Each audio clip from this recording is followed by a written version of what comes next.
l'idée évidemment de mon intervention, c'était pas d'expliquer aux Biterrois et aux Biterroises ce qu'ils vivent depuis les municipales. Ça, soyons clairs là-dessus. Par contre, c'était effectivement de l'éclairer, hein, d'essayer de comprendre, d'essayer de décortiquer un petit peu ce qui se joue derrière l'élection de Robert Ménard et de cette union des droites qui gère maintenant la municipalité de Béziers. Donc, pour aller extrêmement vite, grosso modo, tout ça est le fruit d'une radicalisation politique qui s'est opérée, il y a bientôt 10 ans maintenant, ou en tout cas, qui s'est opérée dès le lendemain des élections de l'élection présidentielle de 2002, où la création de l'UMP et l'arrivée de Sarkozy comme à la fois responsable à l'UMP et comme futur candidat à la présidentielle de 2007, a été une recomposition en soi qui a bougé les lignes au sein de ce qui était la droite antérieure à 2002. Et donc, quand je fais référence à 2002, évidemment, pour ceux et celles qui l'ont vécu, ça évoque d'emblée quelque chose. Pour ceux et celles qui ne l'ont pas nécessairement vécu et qui étaient trop jeunes, c'était l'arrivée d'un candidat d'extrême droite au deuxième tour de l'élection présidentielle, ce qui a été un coup de tonnerre, effectivement. J'aurais tendance à dire que tout ça a créé un sursaut d'assez courte durée, qui ne s'est pas en tout cas inscrit dans la durée. Et c'est vrai que par ailleurs, dans cette phase de radicalisation des années 2000, ce qui s'est produit, c'est que même si l'extrême droite ne s'était toujours pas remise de la scission de 99, le problème, c'est que l'émergence de Sarkozy, ou la manière dont Sarkozy a poussé à la radicalisation pour occuper l'espace de l'extrême droite, a servi d'une certaine manière de caisse de résonance aux idées d'extrême droite, à tel point effectivement que je ne reviens pas sur la mise en place d'un ministère d'identité nationale et de l'immigration.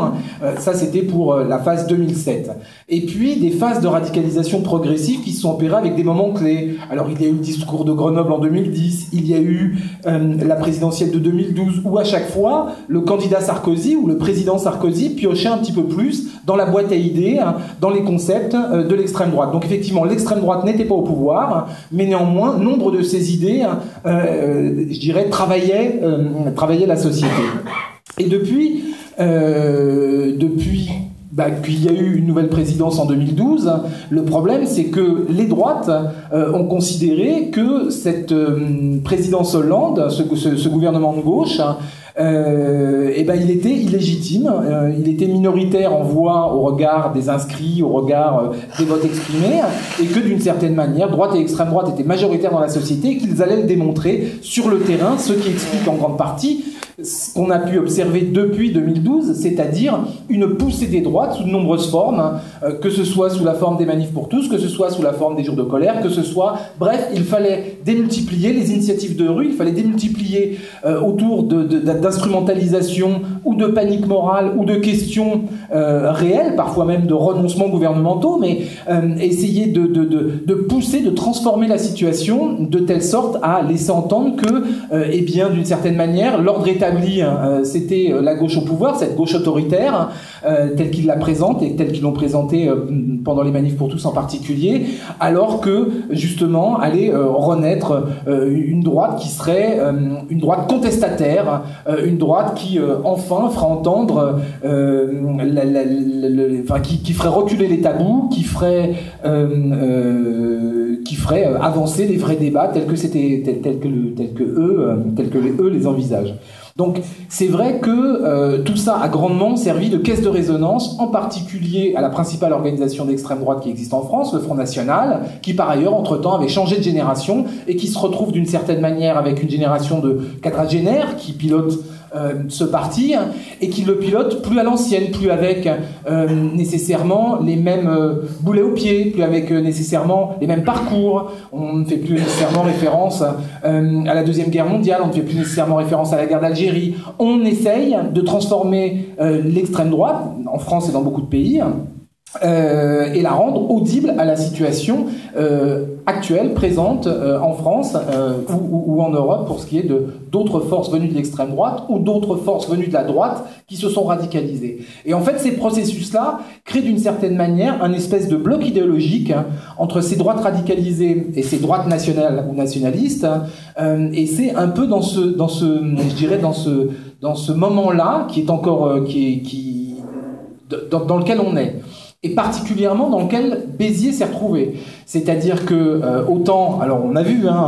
je crois 12 villes FN, des villes soutenues par le FN, pas toutes estampillées FN, mais là, c'est vrai qu'on est dans une configuration à Béziers qui est la configuration